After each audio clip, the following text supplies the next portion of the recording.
Welcome to All This Math. This is Professor Parker, and I got my daughter Assata with me. Assata's going to help me work out this weird problem. Hi. How you doing today, Assata? Good. Okay. You seem energetic as usual. Right? Yeah. Okay. Cool. That's what's up. All right, Assata. What school is this I'm representing today? Bethune Cookman. Bethune Cookman University. And you visited that school before, right? Mm-hmm. A few years back, right? Yeah. We was down in Florida? Yep. What city is Bethune Cookman University in?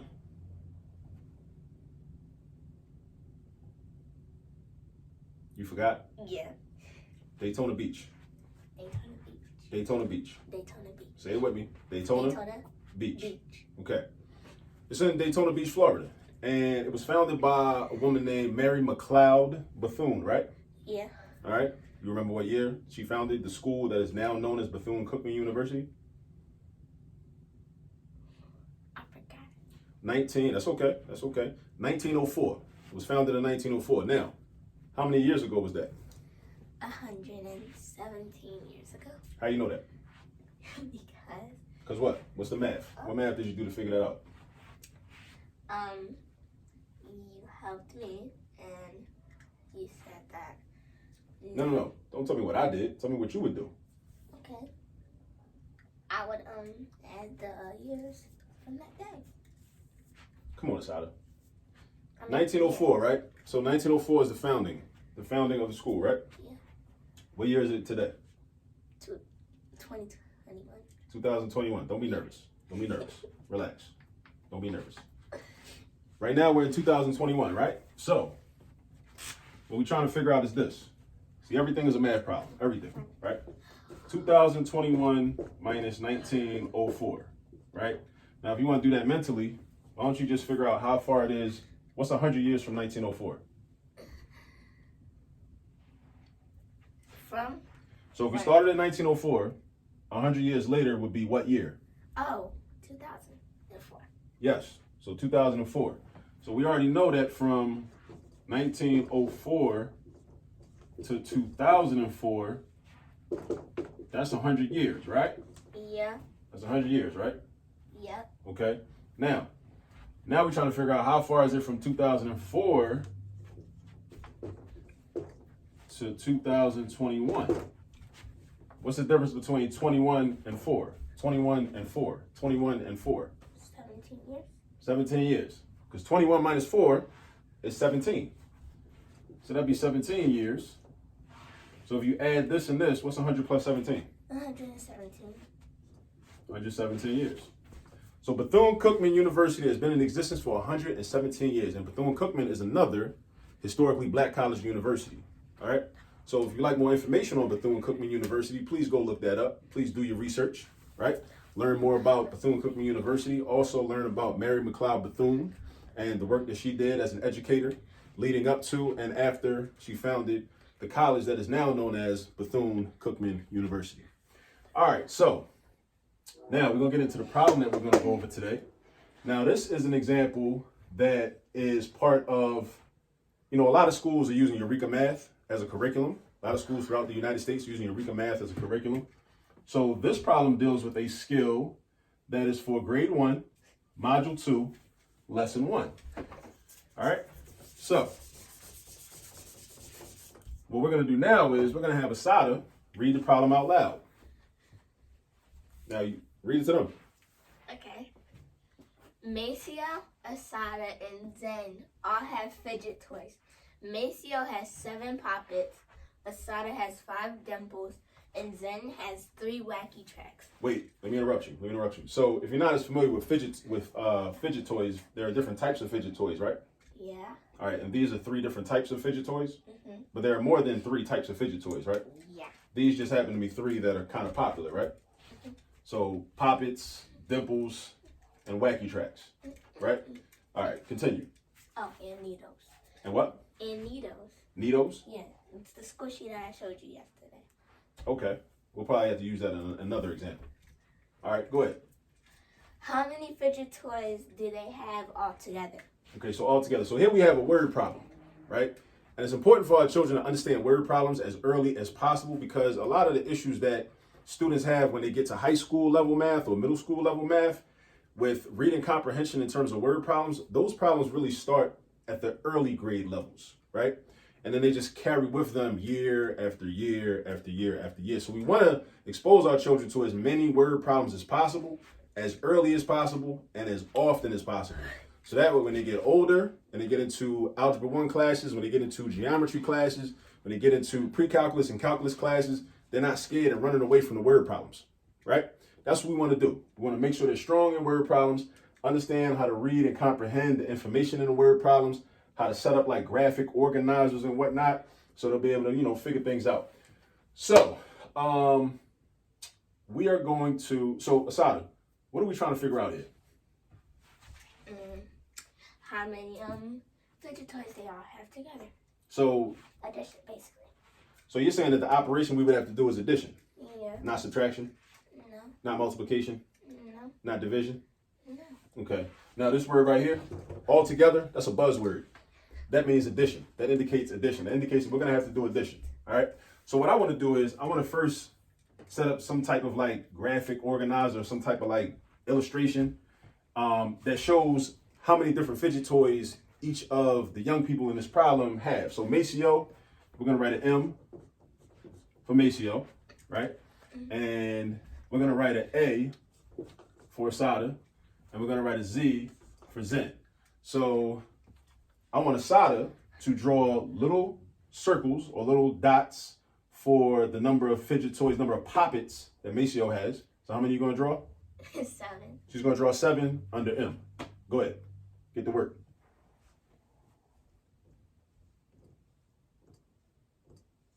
Okay, so that's 7. And how many does Assata have? Oh, she got your name. How many dimples? 5. So you're going to do 5.